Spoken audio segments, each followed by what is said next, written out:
दुर्गा माँ ने पोल्टू को ऐसा जोरदार चांटा मारा कि उसकी सारी हेकड़ी हवा हो गई। जी हाँ, इस बार हवेली में इंसाफ का तूफान आने वाला है। चारों बहुएं अहाना, मंजली, मीता और चारू अपनी काबिलियत से सबको चकित कर चुकी हैं। अहाना का शानदार डांस, चारू की सुरीली आवाज, मीता की तेज साइकिलिंग और मंजली की कबड्डी में धमाकेदार जीत ने मोहल्ले में तहलका मचा दिया। लेकिन असली खेल तो अब शुरू होता है, जब दुर्गा माँ काशी से वापस लौटती हैं और पोल्टू को उसकी करतूतों की सजा देती हैं। तो चलिए इस धमाकेदार कहानी में डूबते हैं। लेकिन पहले वीडियो को लाइक करें, चैनल को सब्सक्राइब करें और बेल आइकन दबाना ना भूलें ताकि हर अपडेट आप तक सबसे पहले पहुंचे। कहानी उस पल से आगे बढ़ती है जब मोहल्ले में साइकिलिंग और कबड्डी प्रतियोगिता के बाद प्राइज डिस्ट्रीब्यूशन का माहौल बनता है।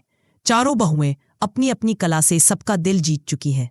अहाना का डांस माहौल को उत्सव में बदल देता है। चारों की आवाज हर किसी को मंत्रमुग्ध कर देती है।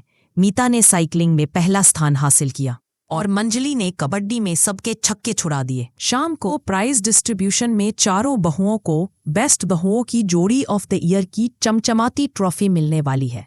लेकिन तभी ट्विस्ट आता है।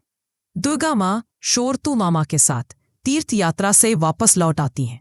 चारों बहुएं अपनी सास को देखकर खुशी से झूम उठती हैं। वो दुर्गा माँ और शोरतू मामा का जोरदार स्वागत करती हैं और पूछती हैं, माँ आप इतनी जल्दी कैसे लौट आईं?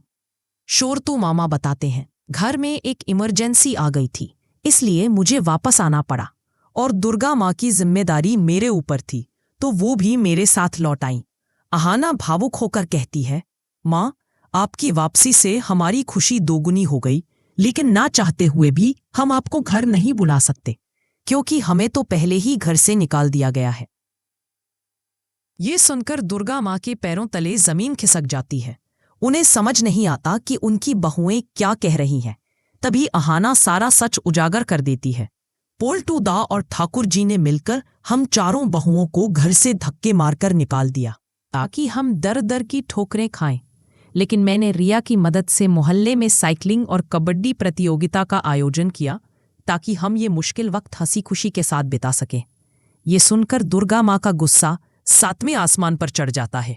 वो चिल्लाती है, मेरी ख्वाहिश पूरी करने की सजा मेरी बहुओं को दी गई।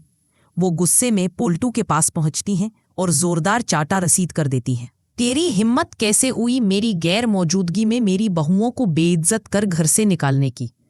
पोल्टू के होश उड़ जाते हैं। उसकी बोलती बंद हो जाती है। उसे एहसास हो जाता है कि उसकी करतूतों की सजा अब उसे भुगतनी पड़ेगी। और सिर्फ पोल्टू ही नहीं, ठाकुर जी की भी बैंड बजने वाली है, क्योंकि दुर्गा माँ अब दोनों को आसानी से माफ नहीं करेंगी। दुर्गा माँ का गुस्सा देखकर लगता है कि वो पोल्टू और ठाकुर जी को उसी तरह घर से निकाल देंगी जैसे इन्होंने चारों बहुओं को निकाला था। अगर पोल्टू और ठाकुर जी को हवेली में रहना है तो उन्हें अहाना और बाकी बहुओं से हाथ जोड़कर माफी मांगनी होगी। लेकिन क्या पोल्टू, जो पहले अपर में चूर था, अब सिर झुकाएगा? दोस्तों, ये करना पोल्टू के लिए आसान नहीं, लेकिन अब उसके पास कोई और रास्ता भी तो नहीं। तो सवाल ये है, क्या पोल्टू दिल से माफी मांगेगा या फिर सिर्फ दिखावे के लिए नाटक करेगा? क्या दुर्गा माँ पोल्टू और ठाकुर जी को घर से निकाल देंगी? और क्या चारों बहुएं इस बार हवेली में सम्मान के साथ वापस आ पाएंगी? ये सब जानने के लिए बने रहिए बड़े घर की छोटी बहू के अगले एपिसोड के साथ।